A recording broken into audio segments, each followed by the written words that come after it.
Tonight I'm talking with Professor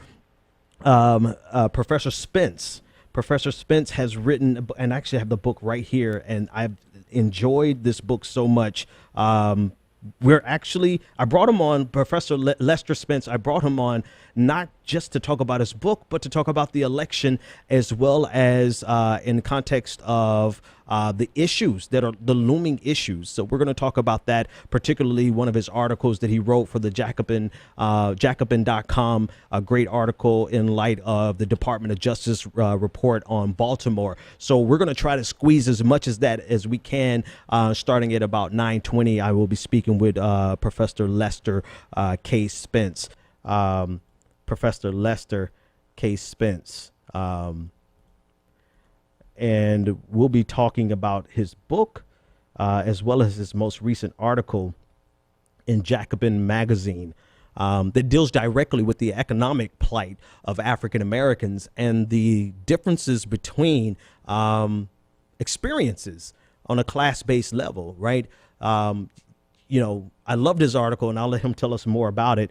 But his article dealt with how, even though people of color experience racism, the experience with racism has the possibility and likelihood of being uniquely different based on what class structure you're in or what class you're in. And so we'll be speaking with him momentarily as soon as I can get him connected. But if you haven't read his book is also a phenomenal piece which unpacks the problems, are the beginnings and the problems with the neoliberal hustle in the black community. And so we have him here. He's joining us now. Professor Spence, thanks so much for joining me. How are you today? I'm doing fine. How are you? I'm doing great. Thanks so much again for joining us. I know we've been trying to connect on this for a little while, and my audience was very excited to know that you were coming on. For those of you who may not know, Professor Spence is an associate professor of political science and Africana studies at Johns Hopkins University. And he is a prolific voice on the issue of class and race. But I particularly wanted to talk to him about his article in Jacobin.com, as well as portions of his book. Professor Spence, thanks again for joining me. Could you just start by just telling me, this is kind of a big, broad question, but, take whatever portion of it that you want. But how have you seen, or what have you felt about the role of race in this particular election, and how it, in my opinion, and maybe you've seen this and maybe you agree with it or not, I don't know, but how it's been leveraged to push the neoliberal economic paradigm by virtue of Hillary Clinton? Oh, that's a great question. So with somebody in Donald Trump, what we've got is somebody who uses who doesn't really use dog whistles, right? So right. For the Republican Party and a number of folks in the Democratic Party for years have been making implicit racialized claims in order to attract moderate to conservative white voters. And somebody like Donald Trump, you have somebody who's basically just telling people almost as close to explicitly racial comments or racist comments as you can get. So that's on the Republican end. The Democratic end, what we actually see with Hillary Clinton is her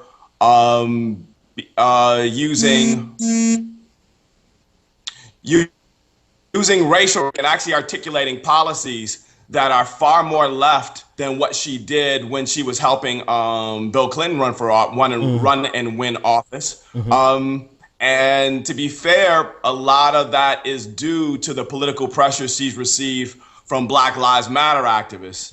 But with that said, I think Adolph's pretty much right when he I think refers to her as the neoliberal warmonger. Mm-hmm. So although she's moved left policy-wise, borrowing some of the stuff from Bernie Sanders, and I agree with Adolph. I think that's a victory. She's still the person who believes that the market is the primary vehicle to kind of ameliorate or to distribute resources, and what government should do is kind of work as do whatever it can in order to assist business development, and domestically and abroad. Okay, yeah. Yeah. So let me do a pause here real quick. I don't know if you could back your camera up a little bit, because my audience, all we could see is, yeah, there we go. All we could see was your, My head. yeah, that's all we could see for a moment there. So you've actually said quite a bit there that that I want to kind of unpack and then tie back into both your article as well as your book, because it really, this election, in my opinion, has really, I don't know if demarcated is the word I'm looking for, but it's really delineated the differences in the the divisions in the black community that we kind of gloss over a lot of times. And we speak of the black community as though we're a monolith. And even from the racial justice perspective, we speak as though black people experience this racial injustices the same way. But you disagree with that assertion in the Jacobin piece. Tell me a little bit more about how you see the experiences and the differences between the black experiences from a class level. Well, so if you think about the neoliberal turn of cities, I know we're going to talk about my book about that in a second.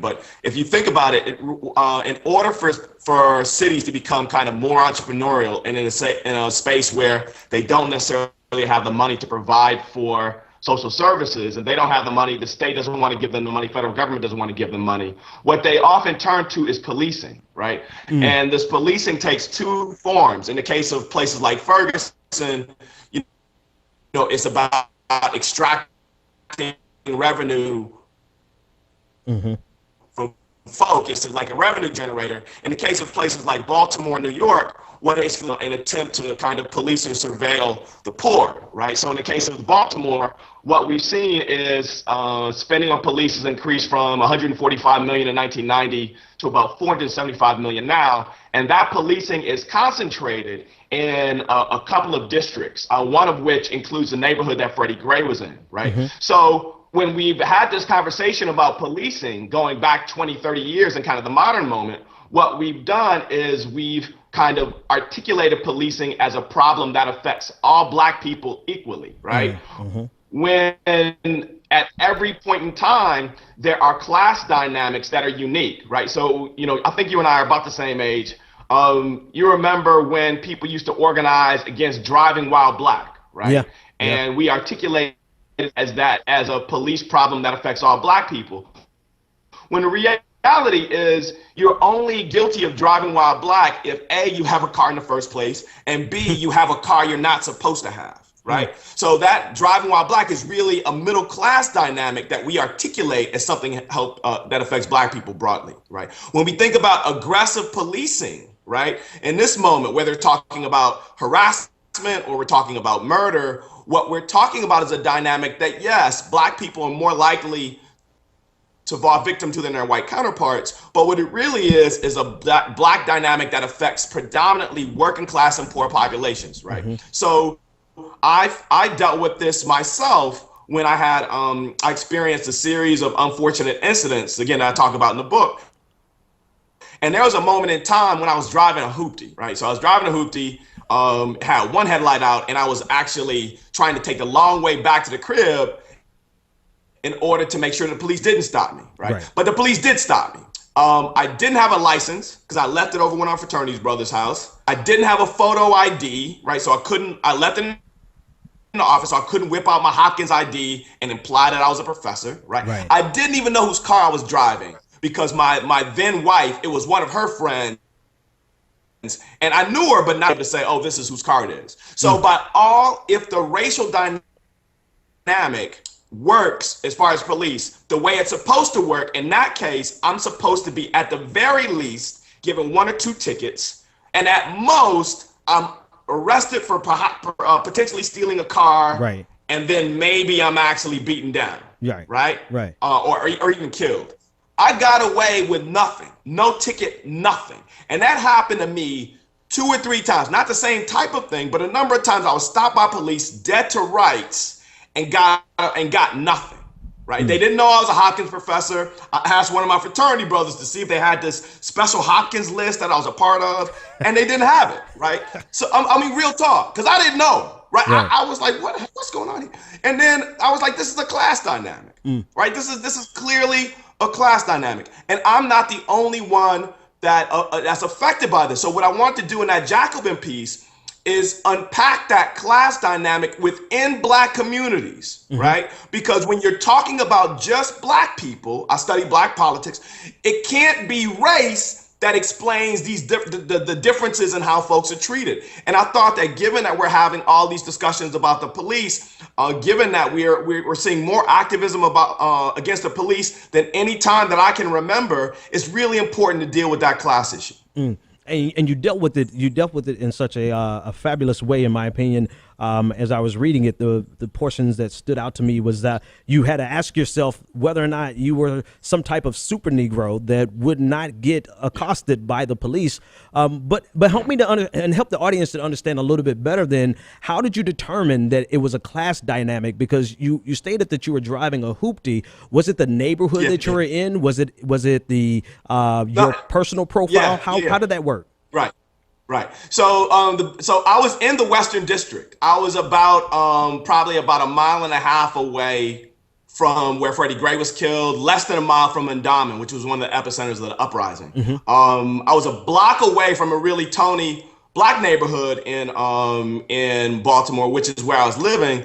But I was stopped kind of on the edge, right? So the best I can figure, it was my language and my tone, because class isn't just a matter of how much loot you have; it's also how you carry yourself, right? So I'm talking to the police. I'm really clear. I'm looking at him in his eye, and I'm telling him the story, and he's telling, and I know he's got a type in his head, and he's probably checking off. Okay, he's like he's older.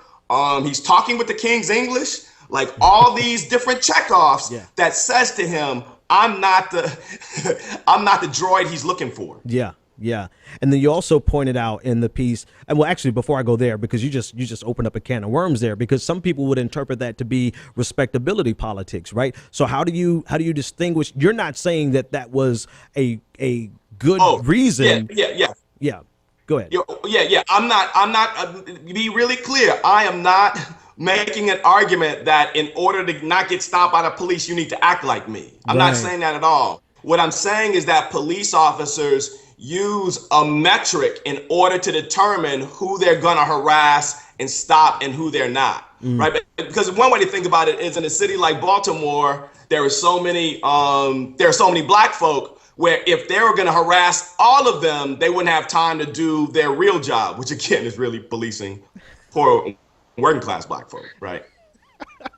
Absolutely. Which goes to the next portion of your article that just jumped out. You said that you I believe you called it a subgroup that is meant to, or maybe not subgroup, I might be mixing articles at this point, but but a group that is there for the sole purposes of being policed.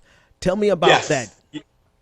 Yes. So there's a question as the economy moves away from an industrial base and towards kind of a service provision, there's this population that gets left out, particularly in Rust Belt cities like Baltimore, Gary, Detroit, right? That population is predominantly Black, predominantly poor. I think they're more men than women, because women can actually get into the service economy in ways that men can't. Now, one argument is that population becomes obsolete, right? And people are making this argument as early as the 60s, right?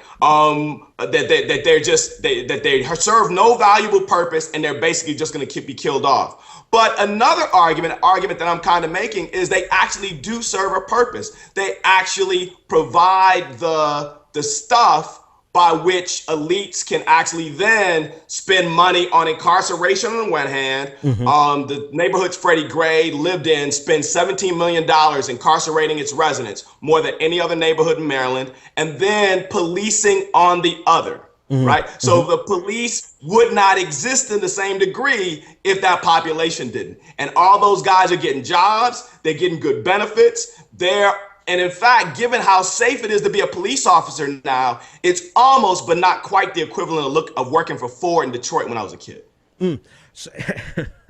I'm laughing because what you said has so many implications that it sounds like the people in the certain neighborhoods, a certain class, right? Because this is not happening in every black neighborhood, but there are certain neighborhoods that are targeted to not only be a revenue source, but they are the product almost. They are the product that these companies, being the police agencies, are turning out in order to turn and support their careers, which reminds me, go ahead. Yeah. It's a business, right? Yeah, it's a straight up biopolitical move. It's straight biopolitics, right? It's like this population generates like a life force for elements of the state. It's actually it's almost science fiction like when you think about it.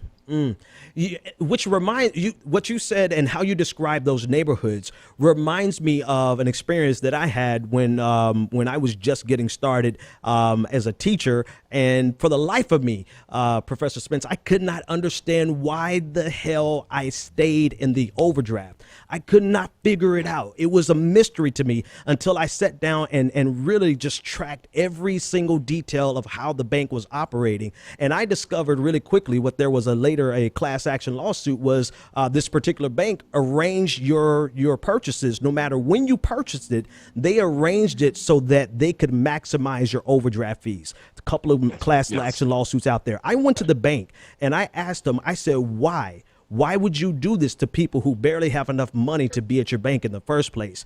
And in a moment of, I don't know if she knew what she was saying or just blatant transparency, she said, we have to make money off of you somehow. And I realized I realized then that we were a commodity to them, and they had the ability to use the system to extract wealth out of us by any means necessary. So when I read your article, that's what it, in my experience, because of my language, because of the way I address people, I guess they sum me up. They can't get money out of me by harassing me because there's not much to harass me over, even if they wanted to, and I can call my attorney and they don't want to go through that. But they sure as hell got me when I was about 22, 23 with a couple of $1,000 worth of overdraft fees. And we all become commoditized in one fashion or another. I want you to get the last word on that, and then I want to shift gears and talk about your book really quick. Yeah. I mean, and that's really, really it. And again, there's a challenge. So I'm going to be in Philadelphia talking about a book written by someone named Marie Gottschalk, a University of Pennsylvania PhD, and I mean not PhD professor. And she's right. She wrote two of the most important books on the prison industrial complex written, and she spends a little bit of time talking about Michelle Alexander's book, The New Jim Crow. Now, The New Jim Crow is a wonderful book as far as its ability to mobilize folk, but in articulating what we're dealing with as the new Jim Crow, as if it's just a new racism that hits everybody equally, what it does is it ignores that intra-racial dynamic. So because she gets that dynamic wrong empirically, to the extent that people are articulating political solutions, those political solutions are going to be wrong. And then at worst, what they're going to do is really be tailored to a specific sector of the Black population rather than broad swaths of it. See, I can't leave now. I can't leave the story now because I mean you're really exposing something here that I think has been erased. And for me, it's because I feel that who was I? It was a preview. There it was. It was a preview of this Obama movie that came out that I do plan on seeing. South Side with me or West Side, whatever, with Michelle and Barack. And in a split second in the preview, she was at the church with Obama when they first met, their first date, and he was motivating a crowd. And she said something. She said, and this is the movie. I don't know if this is canon, but this is what she said in the movie. She said, "It's been so long since I've been connected to the issues of the people like this." And I wonder how often we try to make Black Lives Matter or police violence, as much as it is a Black issue, it's also a Black poor or working class issue more so than anything else. And I wonder how many people who are wealthy and who are upper middle class, particularly African Americans, gravitate to this because it allows them and affords them the opportunity to feel as though they are connected with the struggle and the fight, when in reality they are still severely separated from that fight that a person has in Roxbury, in Boston, or in the different districts that you pointed out in Baltimore. Speak to that for me. Yeah. Well, to be fair, there is a dynamic where all of us know somebody. Right. So no matter what, so one thing that does make us different than our white counterparts is that even if we're not, like, even if I'm not on the other side, if I'm on the quote unquote right side, and I can act with the police as if I were white, I feel like Eddie Murphy in that old school Saturday Night Live skit. But you can, even as that, I remember being on the wrong side, one, and then everybody I know who's been on the wrong side. So part of it really is folks understanding, like, there but for the grace of God go I, or that was me when I was a kid, or that was me when I lived in East St. Louis, or whatever, right? So that's part of it. But the other part of it is that and this is something that we have to figure out how to deal with politically, is that outrage, right? That outrage dynamic is a real thing. When you see the video, you see this video, right? And that outrage thing, it generates a quick political response, right? It generates an affect, and then that affect is quickly changed into into a political response. Now, the benefit of that is because of that, we see more movement. But the challenge is, one, that outrage isn't that the slope. Outrage goes like this: it spikes, and then inevitably it goes away. Right. And then when it goes away, it's like that movement energy it dissipates. Right. Unless it's connected to institutions. Right. But then the second is that outrageous event. Freddie Gray suffered from lead poisoning. Right. Corinne Gaines was suing. I believe she was suing her landlord also for lead poisoning. Right. That lead poisoning dynamic is a dynamic that's that affects Black, poor, and working class populations more than anyone else, and it's a slow death, right? So there's not going to be a TV incident of somebody dying from lead poisoning. So that makes it much harder for people to mobilize and organize around that. The hardest thing, and I remember when Baltimore was relatively fallow politically, and now I think it's one of the most important cities in the country as far as political activism. But one of the biggest challenges that folks are having in Baltimore is how do we generate organizing around systemic structural issues kind of related to the way capital works in the modern moment, as opposed to these really quick incidents of police brutality. Right. Okay, so now this actually can help us dovetail into your book, because you've given the positive aspect of it, that people can connect because they're not too far removed. They might be one generation removed, at best 2 generations removed, but they know somebody who is right dead smack in the epicenter of police brutality. And if not, they still identify by virtue of all the media that we consume. They can see it and they can react. That's from a positive point of view. But in this election, I feel that racial narrative has been used to marginalize a class analysis. And so, and to that extent, that's where I jump off and say, if there's a Black group of people who are willing to marginalize a class-based argument using a racial dynamic, then that is extremely poisonous to the plight of the majority of African Americans, who are 28% or 27.4% in poverty, and more than 50% who are below 2 times the poverty level. So talk about that in terms of Black neoliberalism and the mobilization of racial politics to the detriment of a class-based analysis. Okay, so I'm gonna do that, but I'm gonna have to do a quick thing because my laptop Skype like went out on me. Okay. So I'm on my phone Skype, and my phone Skype is about to die. So I'm about to hang up and call you right back. All right, we're gonna do it like that. I know it's live, but you get down like that. No problem. We can do that. All right. While you do that, I'm gonna filibuster a little bit and switch you over, and while he does that, it's no problem. We live, and we do that. So I'm gonna call him back. I knew something was different. I knew that wasn't the same audio or video that I originally tested him on, but that's okay. So the conversation is great. If you have a question, I want you to send it to us in the chat room. You could tweet it to me at the BPD show, or you can send it to me in the YouTube channel or on the internet radio station. Plenty of places to get me a question to ask Professor Spence, and we have him back now. We have the audio and the video back. All right, Professor Spence, where were we? Yeah, so with if you think about kind of the neoliberal term broadly, right, what you got is increased levels of inequality after 1970, right? The shape of inequality from 1929 and now takes the shape of a U, right? Really high levels in 1929, really high levels now, and then the dip in between, right? And it goes up around 1970, right? So that's what I'm talking about when I talk about the neoliberal term. And there are a number of different elements. Public policy-wise, we see the reduction of the welfare state. We see a series of policies that reduce the ability of cities, states, and federal governments to collect revenue, particularly for progressive purposes. We see a series of significant tax cuts designed to redistribute wealth upward. And then there are basically a set of cultural remaking projects where we seek to make individuals, institutions, government and non-government, to make them more and more entrepreneurial. So the hustle becomes the thing, where when we were kids, somebody who was hustling was trying to get over. You know, Adolf in your show a couple of days ago talked about the Black Power hustle. Like hustling was about the getting over. Now the hustling is about a descriptive, right? It's a normative thing. Like people who are hustling, if you've only got one job and you can manage two, then you need to have two.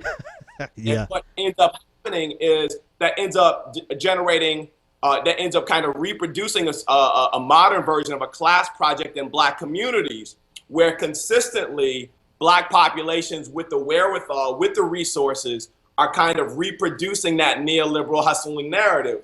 Whether you're talking about the churches, when you're talking about the growth of the prosperity gospel and figures like Creflo Dollar. And I have families members that attended prosperity gospel churches, so you know, kind of know what that's like.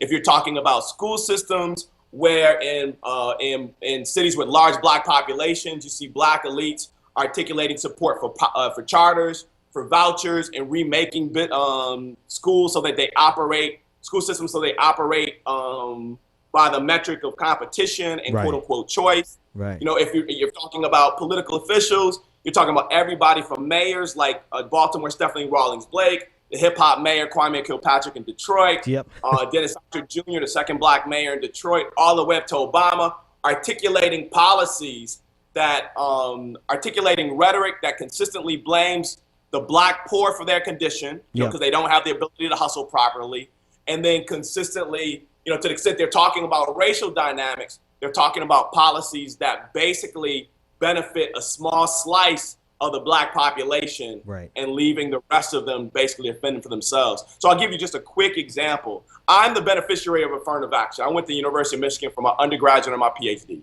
And in the late 90s, early 2000s, there was a Ward Connerly type proposal in the state of Michigan to basically make it impossible to go to school like Michigan through affirmative action. It was tailored to the University of Michigan. And people organized against it as if it were a Black thing, right? And it was a Black thing in as much as affirmative action is about basically making sure the playing field is open for discriminated folks of color and to a certain extent women.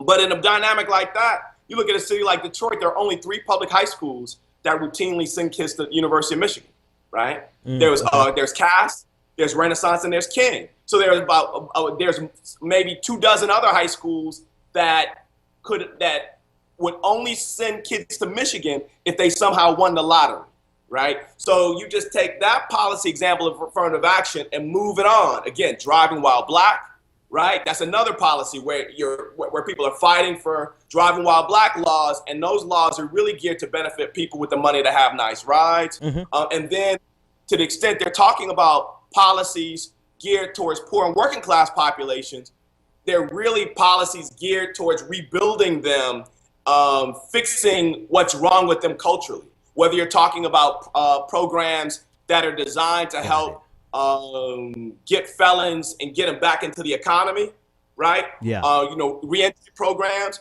or you're talking about the Black Boys program, My Brother's Keeper, right? Where the whole thing was about, and that wasn't even a big government program, but the whole thing is basically about fixing boys so they can work in the economy as opposed to dealing with the structural dynamic, right? So there are people who've been writing books about Black politics. There are all types of people who've been writing books about neoliberalism But what I wanted to do was actually deal with them both, because I didn't know how you could actually talk about Black politics, whether and this book is a domestic book, but even broadly, if you extend it to the Caribbean and to some nations in Africa, I didn't know how you could talk about Black politics without talking about neoliberalism. So that's kind of what I wanted to do with the book. And you did it, and we're gonna have to bring you back so we could talk about just the book itself. But some of the key things that you address in the book that I want to at least connect to our conversation so far is the fact that there is the existence of policies that we have bought into, and we've bought into this idea that that it is a shortcoming in our character. It's a shortcoming in our behavior or our dress or our mannerisms, and that we look to that solely as the reason that a certain portion of the Black community or the working class cannot succeed without ever looking to the structural problems. What would be some of the structural problems that it's a twofold question. What are some of the structural problems that you see that we need to fix? And do you feel that that Black neoliberal class, particularly the political class, would be in solidarity with us on that as much as they are on racial justice and police violence? So to answer your second question, no, not without organizing, right? Even though we all hurt, we all suffer, right? We don't all suffer equally, right?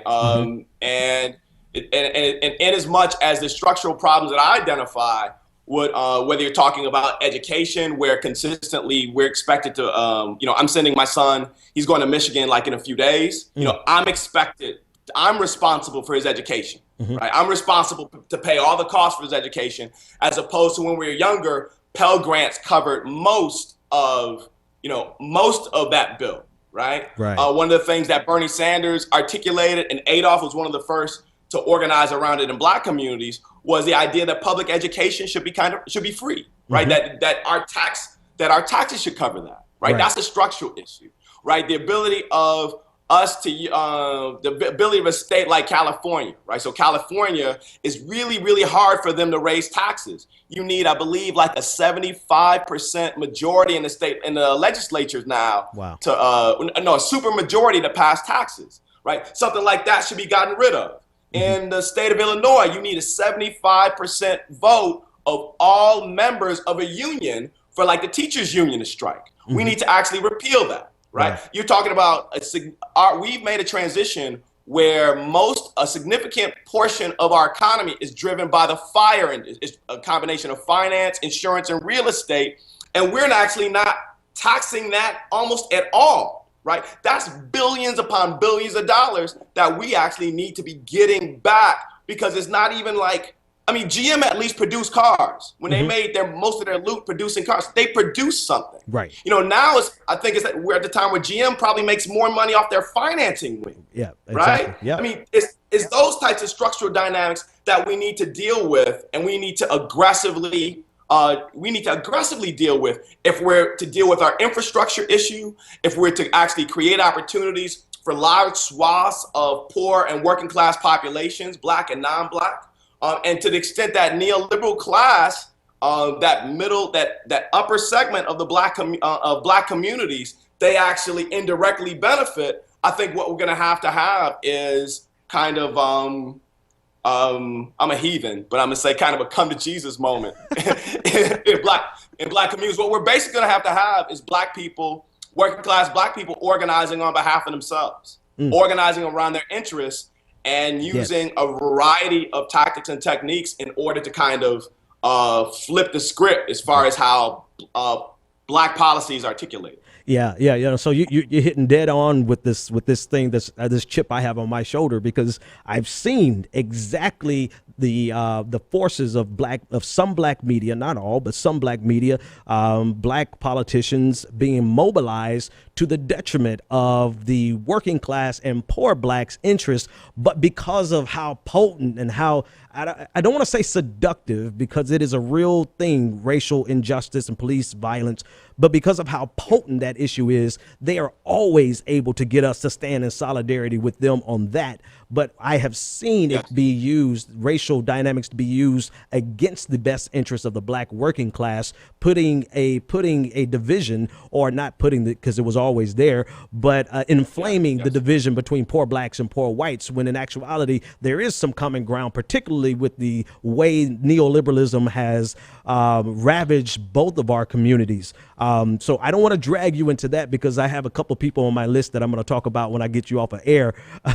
But just if you have any thoughts or anything to speak to that, I would love to hear it, and then I'll let you get the last word. Yeah, well, what we have to do is, so there are communities in, white working class communities in Essex and Dundalk in the state of Maryland, like and then you're out, the counties outside of Baltimore County and Baltimore City. Mm-hmm. There are whites who are beset by the same, a similar set of structural circumstances, right? And we have to figure out a way to kind of lash our interests with theirs. Now I believe that because we experience so much hyper segregation within places like Baltimore City, we have to organize there first. Right. But what we have to do is acknowledge that organizing in Baltimore City is a racial thing, quote unquote, but it really is a class thing, right? Mm-hmm. It's really about giving people like Freddie Gray's family, like people like Tyrone West and his family. Tyrone West was another victim of another person murdered by police or in a police encounter.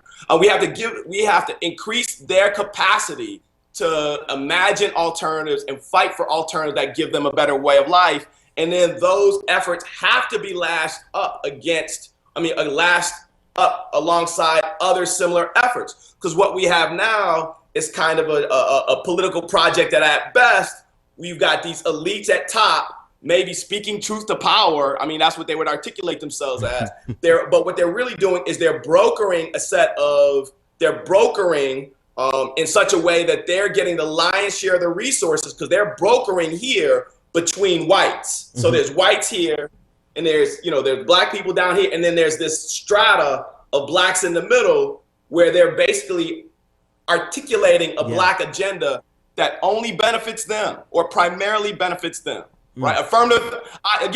To go back to the college thing, I am a beneficiary of affirmative action. I ride or die for Michigan because of affirmative action and because my dad worked for Ford and he was able to pay for me, right? Mm-hmm. But affirmative action isn't a black policy. It's a policy geared towards a thin slice. We have to start articulating our politics that way, and we have to move beyond a speaking truth to power model of politics and focus on political organizing. Wow. Okay, so much there for us to talk about. I could talk to you for the rest of for probably the next week, but I have to get you back whenever you're available so we could dig a little bit more into the issues as well as your other works. If you don't mind telling my audience where they can find your work and your material, and tell us where we can find you. Yeah. I can be found on Twitter at Lester Spence. Facebook, I have I'm Lester Spence. I also have like kind of a public page, Lester K. Spence.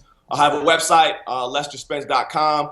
My book, Knocking the Hustle Against the Neoliberal Turn in Black Politics, it can be found at punctumbooks.com. Mm-hmm. And the thing that I really want to emphasize to your listeners is the PDF of it at this moment is actually free.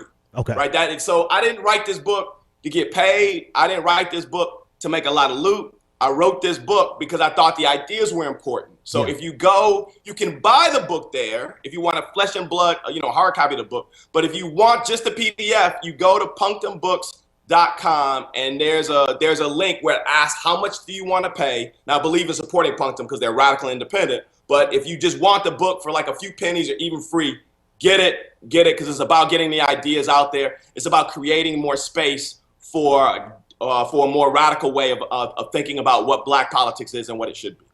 Professor Lester K. Spence of Johns Hopkins University. The name of his book is Knocking the Hustle Against the Neoliberal Turn in Black Politics.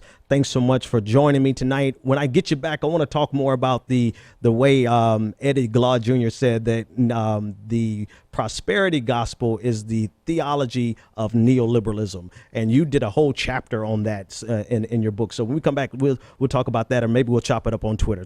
Thanks so much for joining me tonight. I'm so with that. Thanks so much for the work you're doing. It's really, really important. I was really honored when you asked me to do this. Oh, it's my pleasure. Thanks so much, man. You have a great evening, ladies and gentlemen.